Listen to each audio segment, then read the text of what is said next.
अस्सलाम, मेरा नेम सत्तर्क है और आज हम पढ़ने वाले हैं ENG 201 लेक्चर नंबर 17। जैसे कि हमने अपने प्रीवियस लेक्चर में डिस्कस किया था लेक्चर 1 और उससे प्रीवियस लेक्चर में हमने मेमोरेंडम को डिस्कस किया था डिटेल के साथ।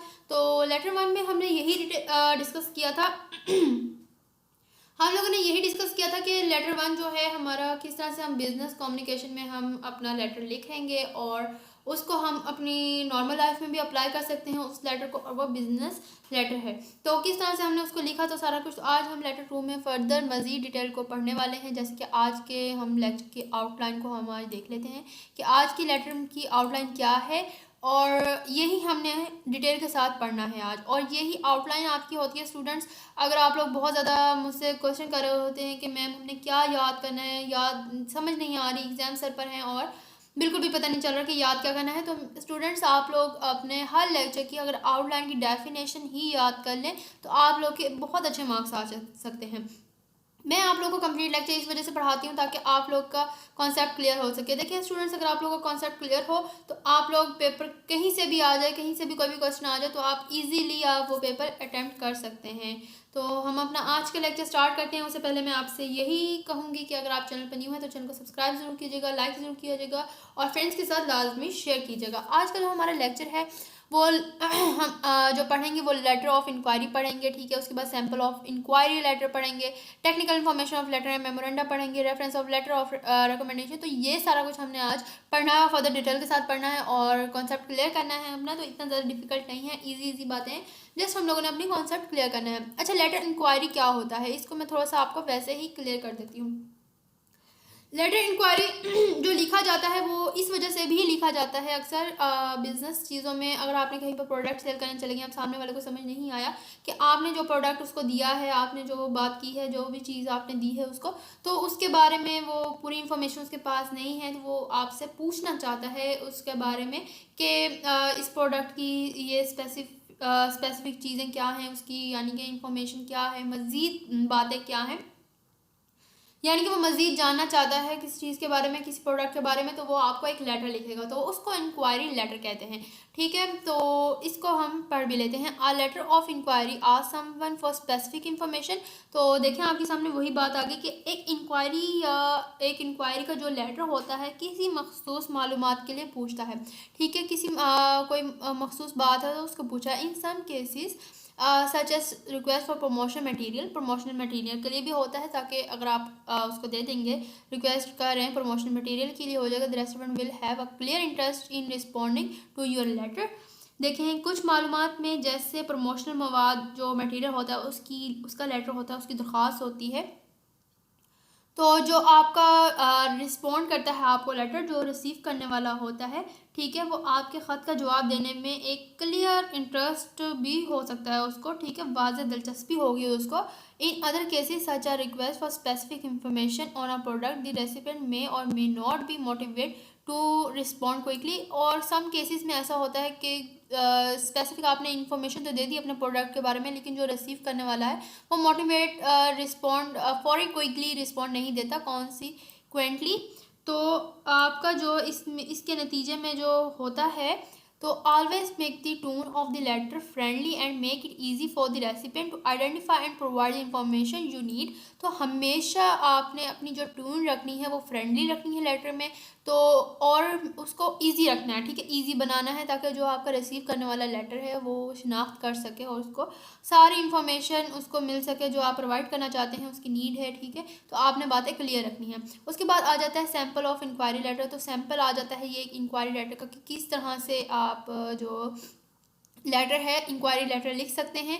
तो ये एक सैम्पल है, इसको आप फर्दर देख लीजिएगा कि इंक्वायरी लेटर किस तरह से लिखते हैं, ठीक है। तो ये एक लेटर है, यहाँ पर अब ये देख लें, आपने प्रीवियस लेटर में पढ़ा था, हेड पढ़ा था, तो ये इस तरह से हम हेड देंगे, ठीक है। सैल्यूएट यहाँ पर करेंगे तो डियर यहाँ पर लिखा, ठीक है, फिर रिलेशन लिखा, फिर उसके बाद बॉडी लिख दी हमने, ठीक है। फिर फूटर आ गया। फूटर क्या होता है? फूटर एंड को कहते हैं, जैसे एंड में मिस्टर एंड विलास उसने लिखा तो ये फूटर आ जाएगा, एंड वाली बात आ गई, ठीक है। उसके बाद आ जाएंगे हम technical information letter and memoranda. अब टेक्निकल जो होता है इन्फॉर्मेशन लेटर और मेमोरेंडा तो क्या है, इसको हम पढ़ लेते हैं। Technical information letters or memoranda are short documents and announce new technical information. अब ये जो होती है टेक्निकल इन्फॉर्मेशन, अब मैं इस चीज़ को आपको शॉर्ट वे में से समझाना चाहूँगी कि देखिए इन्फॉर्मेशन जो टेक्निकल होती है, फॉर एग्जांपल कहीं पर चेंजिंग होगी, किसी ऑफिस में चेंजिंग होगी, किसी सॉफ्टवेयर में चेंजिंग होगी, किसी सोल्यूशन में चेंजिंग होगी, कोई भी फीचर न्यू अपडेट हो गया आपके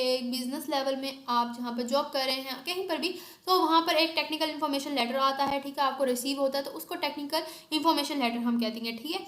और मेमोरेंडा ये होता है कि वो फॉर्मेट जो होता है वो फॉर्मल होता है। Use the memoranda format if the information in is being send inside an organization. ये बात हमने पहले भी डिस्कस की कि ये बात बहुत ज़्यादा इंपॉर्टेंट है कि जो मेमोरेंडा होता है वो यूज़ किया जाता है इंफॉर्मेशन के लिए, जो सेंड की जाती है इंफॉर्मेशन वो इनसाइड एन ऑर्गेनाइजेशन होती है, जबकि जो लेटर होता है वो आउटसाइड ऑर्गेनाइजेशन के लिए यूज़ होता है, ठीक है।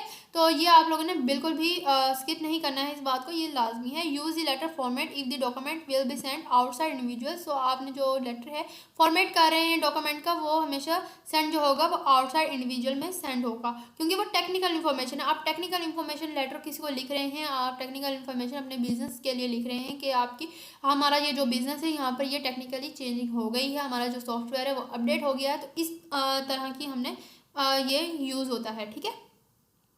उसके बाद आ जाता है reference and letters recommendation. A letter of recommendation is letter that makes a statement of support for a candidate. ये कैंडिडेट के सपोर्ट करने के लिए भी होता है यहाँ पर, तो आप कह लें यहाँ पर जो हवाला जात होता है और सिफारशत के जो खतूत हैं, ठीक है, लेटर से जो एहतियात से दरख्वास्त करते हुए अपनी उम्मीदवार को ज़्यादा से ज़्यादा मजबूत बनाएं, ठीक है। उसके बाद हम यहाँ पे कह सकते हैं the writer assess the qualities characteristics and capabilities of the person being recommended in terms of the individual's ability to perform the particular task for a function। अब यहाँ पर रेफरेंस एंड लेटर रिकमेंडेशन क्या होता है? Letter recommendation से ही आपको पता चल रहा है कि हम एक लेटर लिख रहे हैं, सामने वाले को रेकमेंड कर रहे हैं कि उसकी जो क्वालिटीज़ हैं, उसकी जो करेक्टरिस्टिक्स हैं, उसकी जो कैपेबिलिटीज़ हैं, उसकी जो काबिलियत है, उसकी जो खसूसियात है, उसके मुताबिक वो खुद में चेंज करे, तो टास्क जो है वो परफॉर्म करे, अपने फंक्शन जो है परफॉर्म करें, ठीक है। ये हम कैंडिडेट को, सामने वाले पर्सन को लिख रहे हैं, मशवरा भी आप कह सकते हैं कि आप दे रहे हैं सामने वाले को कि वो अपना जो है यहाँ पर चेंज कर रहा है। तो उसके बाद हम यहाँ पर देख लेते हैं कि यहाँ पर वो चेंज कर रहा है। बस यहाँ पर यही बात ज़्यादा इम्पोर्टेंट है कि आप जो लिख रहे हैं तो रिकमेंडेशन लेटर यही होता है। उसके बाद आ जाता है obtaining letter of recommendation. Obtaining letter जो होता है रिकमेंडेशन के लिए, वो आ जाएगा यहाँ पर make your candidacy as strong as possible by carefully soliciting reference and letter of the recommendation. Letters of recommendation are extremely important in decision to hire the admit and individual and to award a scholarship or grant. जो यहाँ पर सिफारिश के लिए आप ख़त लिख रहे हैं, ख़त हासिल करना चाहते हैं, तो वो जो हवाला जात है उसका सिफारिशात का, ठीक है ना, उसके जो ख़त हैं, ठीक है, वो एहतियात से दरख्वास्त करते हुए अपने उम्मीदवार को ज़्यादा से ज़्यादा मजबूत बनाएं, ठीक है। और उसके बाद आप किसी फ़र्द की खिदमत हासिल करने के लिए जो दाखिला लेने और स्कॉलरशिप या ग्रांट देने के फैसलों में खतूत हैं, जो लेटर्स हैं, वो सिफारिशात इंतहाई अहम होते हैं, ठीक है। ऑब्टेनिंग लेटर्स होते हैं जो यहाँ पर स्कॉलरशिप वगैरह के लिए यूज़ किए जाते हैं। उसके बाद general guidelines and requesting reference to or letter recommendation. उसके बाद आ जाता है वो हवाला जात आ जाते हैं, वो सिफारिश के ख़त आ जाते हैं जो दरख्वास्त के लिए अमूमी जो हदायत हम लोग दे देते हैं, ठीक है। If possible always ask 1 or 2 more persons that minimum member you need, ठीक है। आप वहाँ पर बता रहे हैं कि आपको ज़रूरत से ज़्यादा 1 या 2 मज़ीद अफराद से पूछ रहे हैं, और अगर मुमकिन हो तो मुख्तलिफ अफराद से भी पूछें जो पोजीशन या अवार्ड से मुतल्लिक़ मुख्तलिफ सलाहियतों और कामयाबी की गवाही दे सकेंगे, ठीक है। उसके बाद if possible ask someone in person to write recommendation or to be a reference. तो यहाँ पर हम जस्ट जनरल गाइडलाइंस के लिए हम पूछ रहे हैं, लेटर रिकमेंडेशन है ये भी। अगर मुमकिन हो तो ज़ाती तौर पर आप किसी से सिफारिश लिखने या हवाला लिखने के लिए कहें। अगर फ़र्द बहुत दूर है तो फ़ोन से या तहरीर ख़त के ज़रिए इसे पूछें, आम तौर पर जब तक कि आप इस शख्स को बखूबी जानते हो। किसी को हवाला के लिए ना कहें और ईमेल के ज़रिए सिफारिश का ख़त ना लिखें, तो यहाँ पर हम रिक्वेस्ट करते हैं, रेफरेंस देते हैं, यहाँ पर लेटर लिखते हैं जो किसी की सिफारिश कर रहे हैं, तो लेटर रिकमेंडेशन यहाँ पर यूज़ हो जाएगा। उसके बाद ईमेल के थ्रू आप ना दें उसको। बाकी guidelines of for the written letter recommendation हम यहाँ पर पढ़ लेते हैं। जो गाइडलाइन यहाँ पर आ जाएगी, जो रिटन में आ जाती है गाइडलाइन हमारे रिकमेंडेशन में, वो क्या आ जाता है, generally people give more way to recommendation that contain a waiver of your right to see the recommendation. आमतौर पर जो लोग होते हैं वो जो सिफारिश करते हैं, ठीक है, सिफारिशात को ज़्यादा वज़न देते हैं, जिसमें आपकी सिफारिश देखने के हक़ को जो है छूट दिया जाता है।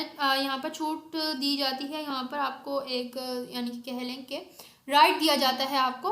और उसके बाद ताहम जो हम बाज़ औक़ात ये समझना मुमकिन है कि जो सिफारिश पर नज़रसानी करने के लिए अपने हक़ से दस्तबरदार ना होंगे, तो ख़ास तौर पर अगर आप अपने या उसकी तहरीर, उसने जो लिखा है उसकी अहलियत के बारे में, सिफारिश करने वाले के जो रवि है उसके बारे में यकीन नहीं रखते हैं।